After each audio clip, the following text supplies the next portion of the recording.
before retirement, and that there is not going to be a perfect day in the future. People wait for January 1st to make New Year's resolutions, but that is never the day to do it because it is just like today. It is just as difficult as today. It has just as many barriers. There's just as much resistance. So I offer you the hack of contract to expand.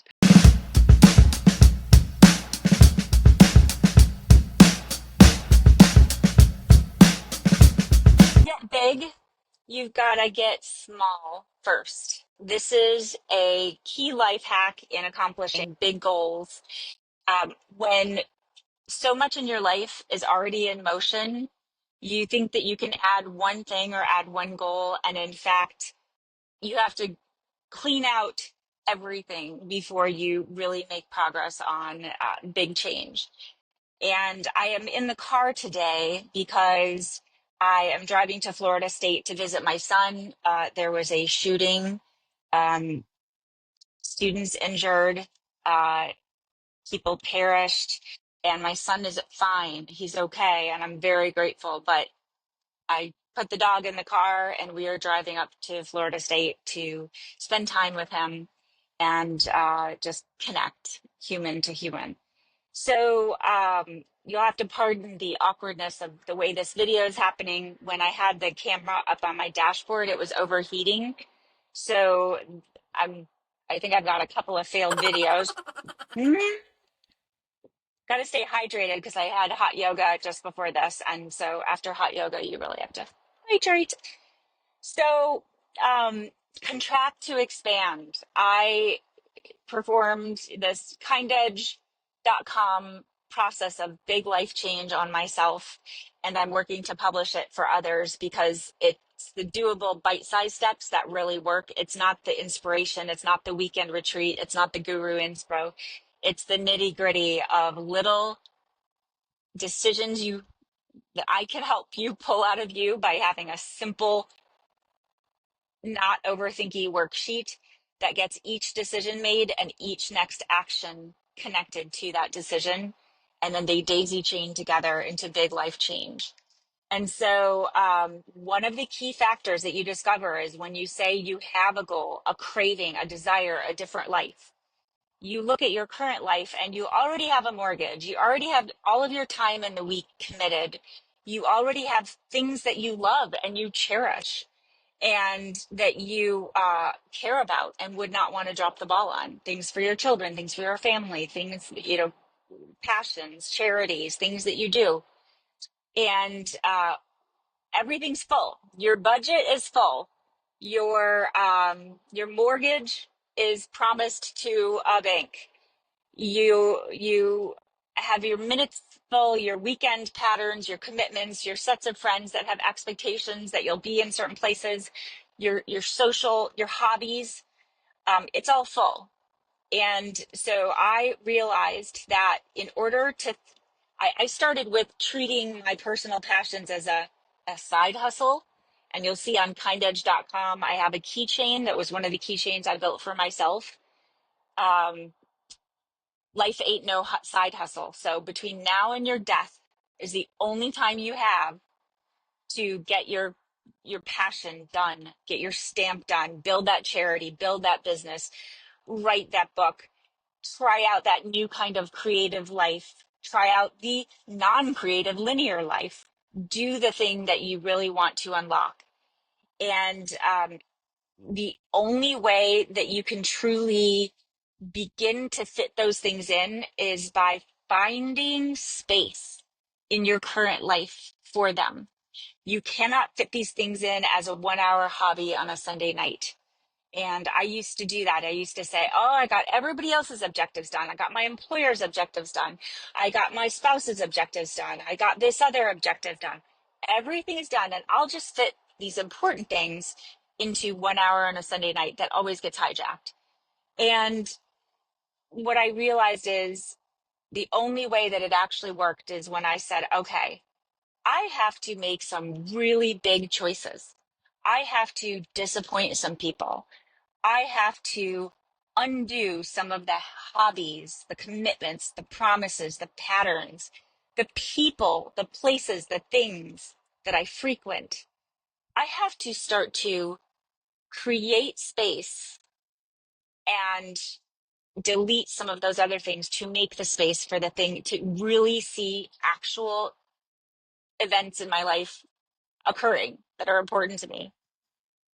I would try to quickly finish something on a Sunday night, and I would say, you know what? That actually, I have to respect this enough to say, this actually needs an entire day. It's not just 2 hours.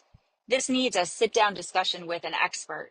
This needs all of these things, and I'm not respecting it as something I can just spin a plate on a stick and have the 8 plates spinning. I have to sit down and just do this one thing, and that means I have to unpromise a whole bunch of other things. And I'll tell you, by having done that, I wake up happy, gleeful, excited, fulfilled. At the end of the day, I feel wonderful.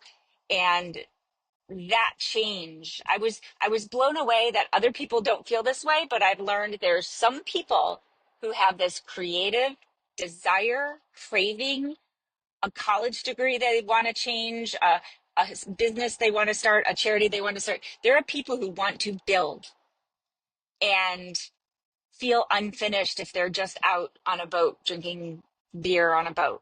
There are people who feel happy out on a boat drinking beer on a boat. And I love that sometimes.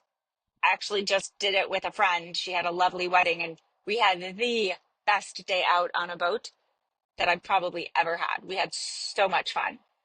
But I enjoyed that because I got my big rocks in that morning. I got up at 5:30 before anybody else woke up. I did my things, and I said, okay, I'm seeing this thing build. And I also had built systems so that what I do then gets delegated and handled by other people. And so everything keeps the machine is moving forward. And so I feel that. So if you are a person who desires to do something and you want to get this machine running, you want to see the ideas stuck in the back of your head, the craving, the desire, you want to see it happening during the day where you can respect it, not just fitting it in on a night, 1 hour on a Sunday night. Then the life hack I offer you is contract to expand. And that has two amazing parts, which is you contract. So guess what? You can be so bold as to say this desire and dream is worth you downsizing your house and getting a smaller mortgage or no mortgages at all.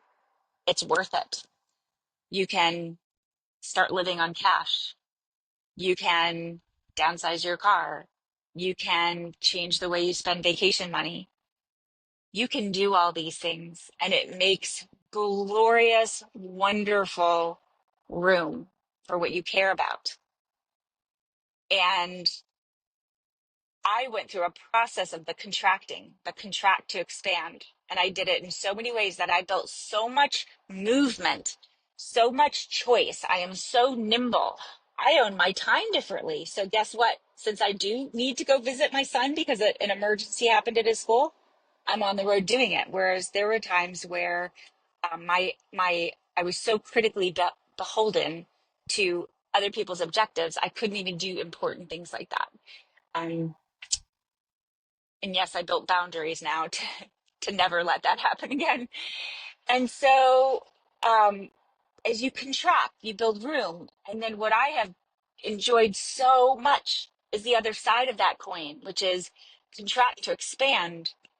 When I see I have made room financially, I have made room logistically, I have made room systematically, I have systems that multiply my efforts. I have made room physically in my space. I'm excited about the expand part, which is when I say, I'm really respecting this now. So I'm investing in the best software to do this. I'm investing in, all the things that really make this goal important. And so contract to expand is a life hack, but you have to start with the contract. There's another concept that uh, is married to this in a way, and it's crowding out, which is if you get such strong clarity on what your goal and your passion is and what's important, you begin to invest in that in a way that kind of crowds out the other things. So it's a way of forcing some space into your life because you get pulled into what's important so much that you don't have the ability to be pulled away. But oftentimes when we need to consciously do this, we make the difficult unchoosing of the things that don't align with our big goals. Because if you keep going to Susie Q's barbecue and just putting off your goals, maybe Saturday is your only day to work on your big goal. Maybe you start saying no to Susie Q's barbecue and the things that you used to do or the hobbies that you used to do that you did just because, but you have no passion about it. You start to really make these conscious decisions about the minutes you have left between now and your death. And getting this thing in motion is going to take a lot of time well before retirement, and that there is not going to be a perfect day in the future. People wait for January 1st to make New Year's resolutions, but that is never the day to do it because it is just like today. It is just as difficult as today. It has just as many barriers. There's just as much resistance. So I offer you the hack of contract to expand, contract to make room in your life financially, logistically, and in your minutes in order to then say, oh my gosh, I'm actually able to give a whole day and a new part of my budget for this thing. And it gets in motion. The minute it gets in motion, your life changes. You unlock the alternate ending to your life. So that's my hack for today as I'm on the road. And I wish you well. Reach out to me at kindedge.com or on YouTube. It's KindEdge, at KindEdge, and sign up at kindedge.com/subscribe so we can stay in touch with people like you and me who are interested in this kind of thing. So peace.